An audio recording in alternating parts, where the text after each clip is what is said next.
Hər vaxtınız xeyir olsun, əziz futbol sevərlər, hər birinizi salamlayırıq. Bakı Olimpiya Stadionunun ehtiyat meydançasındayıq və hazırda gördüyünüz kimi Zirə Futbol Klubu ölkəmizi UEFA Konferans Liqasında təmsil edən kollektiv sabah Gürcüstanın Torpedo Kutaisi komandasını qəbul edəcək və bugün artıq komanda son məşqini keçirir. Gördüyünüz kimi arxada komanda öz məşqini reallaşdırır.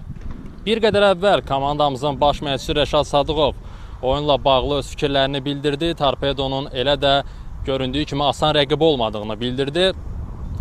Komanda yay transfer pəncərəsində heyətini bir neçə futbolçu ilə yüzləndirib. Komanda son olaraq Côte d'Ivoirlı 20 yaşlı yarımdafiəçi Chris Digbeyo ilə 4 illik müqavilə imzalayıb.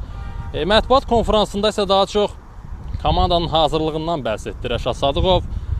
Qısa müddətdə tamamlanmasından, eyni zamanda əsas məqsədin ilk oyunda əlverişli nəticə qazanaraq cavabı qarşılaşmasına üstün yollanmasından bəhs etdi.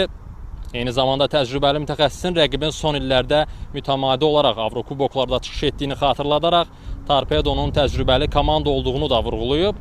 O həmçinin hazırlıq müddətinin qısa olduğunu, seleksiya prosesinin isə hələ tam başa çatmadığını deyib. Eyni zamanda futbolçularının xarakterinə və təcrübəsinə də güvəndiyini ifadə edib. Komandanın transferlərinə, yay transfer pəncərəsində etdiyi keçidlərə nəzər saldıqda komanda Amin Seydiyev, Maicon Clayton, Verinya, Ayxan Hüseynov və Hüseyn Əli Quliyevlə müqavilə imzalayıb. Eyni zamanda rəqibin cəhbəsinə baxdıqda isə onlar hazırda oyun praktikasına görə üstündülər. Buna səbəb Gürcüstan çempionatının davam etməsidir. Mövsüm Gürcüstan çempionatına davam edir. Baxmayaraq ki, hazırda bir aylıq fasilə verilib, amma komanda öz formasını qoruyub, saxlayıb. Hazırda onlar Gürcüstan çempionatında keçirdiyi 19 oyundan sonra 27 xalla 4-cü pillədə qərarlaşır və maraqlısı ondadır ki, Torpedo son 4 çempionat oyununda hələ ki qələbə qazana bilməyib.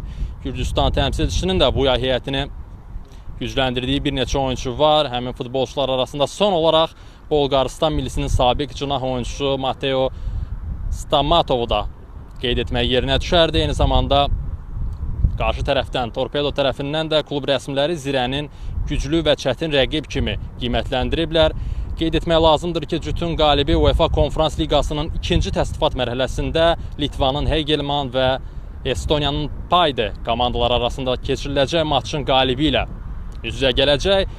Onu da qeyd edək ki, Sumqayıtda keçiriləcək ilk oyunu Finlandiyadan olan hakimlər briqadası idarə edəcək. Qarşılaşmanın baş hakimi Jani Huitya olacaq. Ona yan xətt hakimləri Veli-Matti Lepenen və Jusso Mantere köməkliyi göstərəcəklər. 4-cü hakim funksiyasını isə Peyman Siman yerinə yetirəcək. Son olaraq xatırladaq ki, Zirə ilə Torpedo arasında ilk qarşılaşma iyulun 8-də Bakı vaxtı ilə saat 20:00-da Sumqayıtda keçiriləcək. Cavab oyunu isə iyulun 16-sında Kutaisidə reallaşacaq. Son məlumatları izləmək üçün TVNet Sportu, Sport TV kanalını izləməyi unutmayın. Hələlik.